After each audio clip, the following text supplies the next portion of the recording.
What up, boys? It's Gaz, and welcome to the Warframe video. So we have an extremely exciting and ridiculous video for you today. It's going to be some synergies with the new Helminth subsume ability, and it's not going to be one of the ones you transfer from one frame to the other. It's actually going to be one of the custom Helminth infested abilities that come when you level up the Helminth subsume to level 6, and that's going to be called Mark for Death.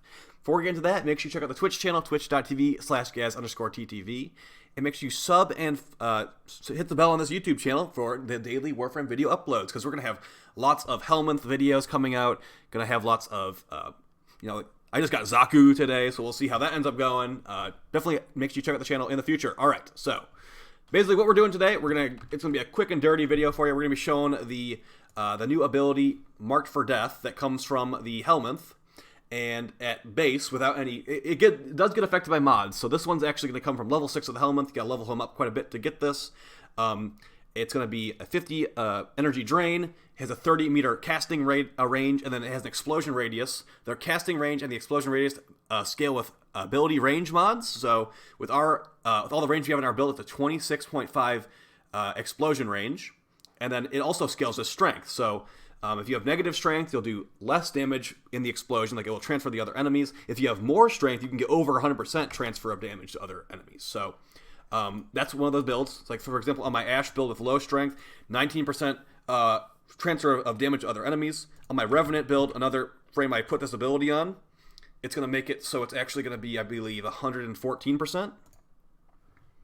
Yep, 127% damage transfer to enemies in a 14.5 meter radius with this build. So there's some certain things you want to do here. And by the way, it's only one tick of damage. So weapons that you're going to want to use for this are going to be like hard-hitting single shot guns. So like, for example, like the tombfinger or tombfinger primary kit gun's pretty good for this. Hits really hard with a singular shot.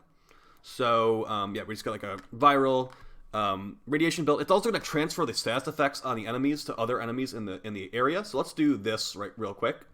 And I'm also going to show some Steel Path mock gameplay for the second setup. We're going to show Revenant and we're going to show Ash.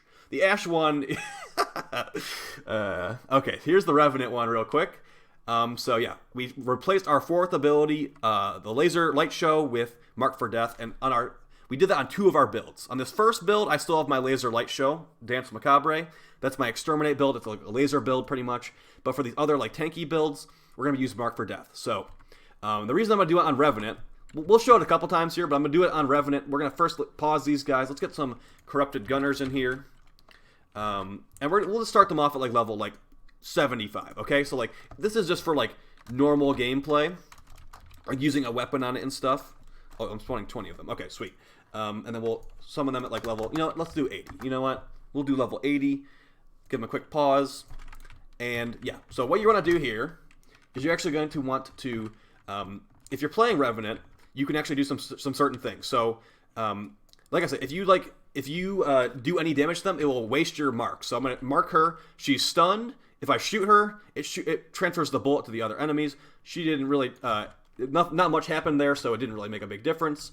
So we can do that again. And then if we Mind Control and Reave her, it kills all the enemies, because Mind Control and Reave is actually going to insta-kill enemies that are mind controlled. So if you do Mark for Death with from the Helminth subsume with Revenant's Enthrall and Reave combo, and that's the only damage you do to them, it will one-shot enemies in an area. Now, another thing you need to keep in mind with Mark for Death is it is actually affected by line of sight. So if an enemy is behind a wall, and I am trying to kill them with my Mark for Death Reave combo, it's not actually going to work behind the wall. So they have to basically be in view, and they have to be in range of your modded strength. So that does work in mission, of course. Let's unpause these guys. I'm gonna do invincibility just for convenience sake. Now watch this. So like, if I mark one of them for death, they're getting mind controlled. Mark her for death. Shoot her with the tombfinger. Now it didn't actually work out as well as I wanted it to there. But there are certain weapons. Let's not use the tombfinger. It was one-shotting a lot of enemies earlier, but here's the thing: like, you don't want to use rapid-fire guns. You want to use hard-hitting, slow-firing weapons. So, for example, let's do the Vectis Prime. Let's do the Vectis Prime. And if they die to a Hunter Munitions proc or die with a Hunter Munitions proc on them, it will transfer the slash procs over to the other enemies. So you got a Corrosive Hunter Munitions build, not exactly what you want to run against everyone. But yeah, so some things you want to keep in mind here. Go for a headshot if you can. Now transfer the stuff to the other enemies. It will sometimes one-shot them, like there you go. And then some other things that are really good on this. A heavy attack build is going to be really, really good. So that's what it normally does. They're going to die to the slash proc.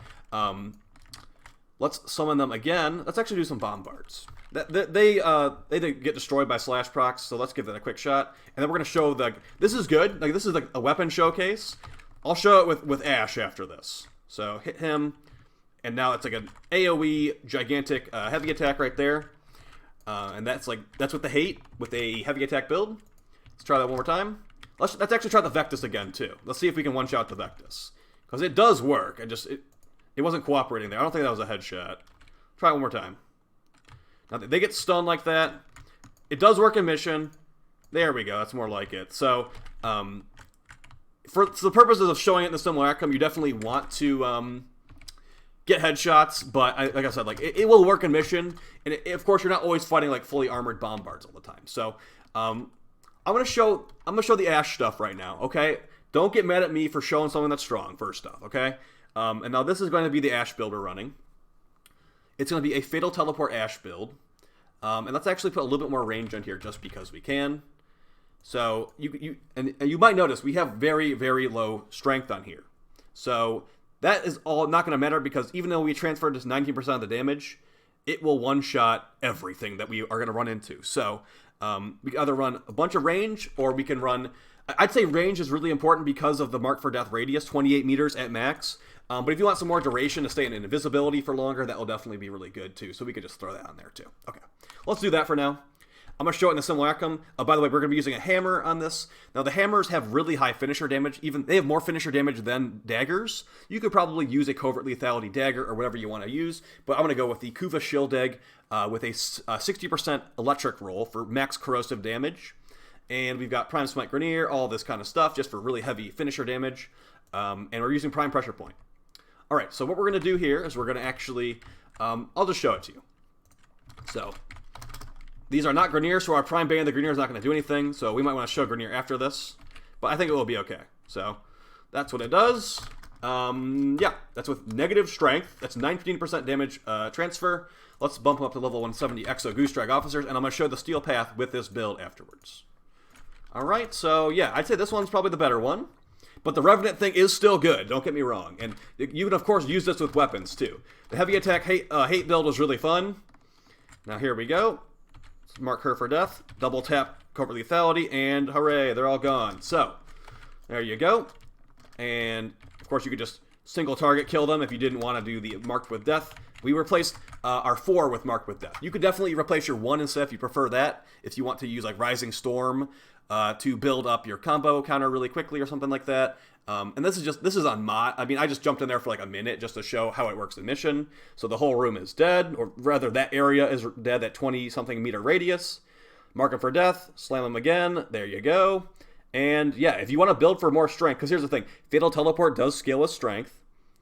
And I didn't realize which one I marked here, that was my problem. So, Fatal Teleport scales with strength, your Mark with Death scales with strength, but like I said, like, you're probably not going to even need the strength.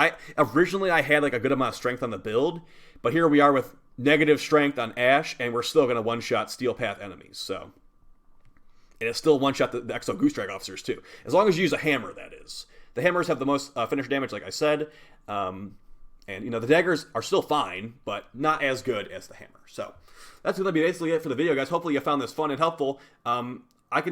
I have like a cheese method of leveling up the Helminth really fast.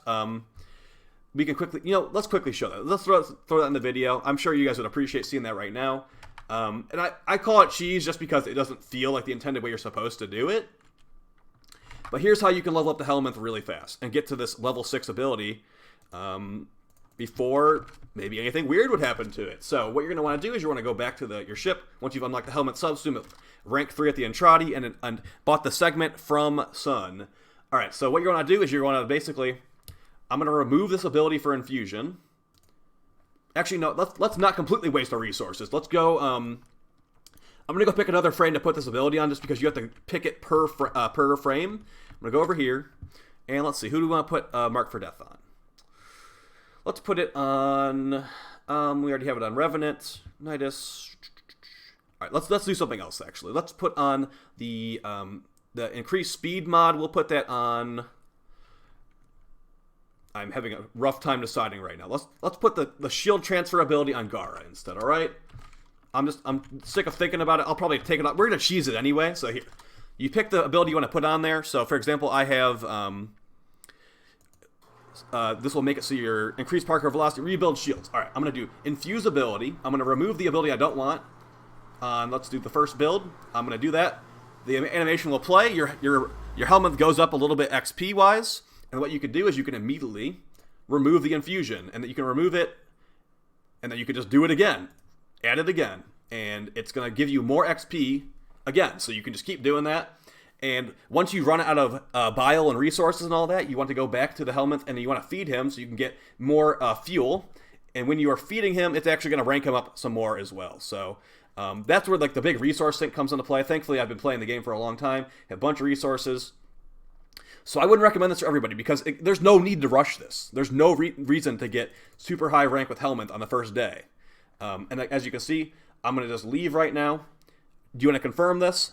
His XP goes up, and I'm nearly at level 7 at this point. And like you get more stuff as you level up. So when I hit level 7, I'll get 20 subsume slots. I don't need that at all. But that's what I'm saying. If you want to get to Mark with Death at rank 6, which I consider, you know, the only really good thing, like what's this other stuff? Expedite Suffering, that's not really a big deal. That's what you want to do, and at least that's what I did. I wouldn't recommend doing that because that's a big waste of resources. But either way, guys, I hope that you found this video helpful. I'll see you later tonight on Twitch, and I'll see you tomorrow for another YouTube video. Hopefully you find the channel entertaining and all that kind of stuff. I'll see you guys next time. Peace.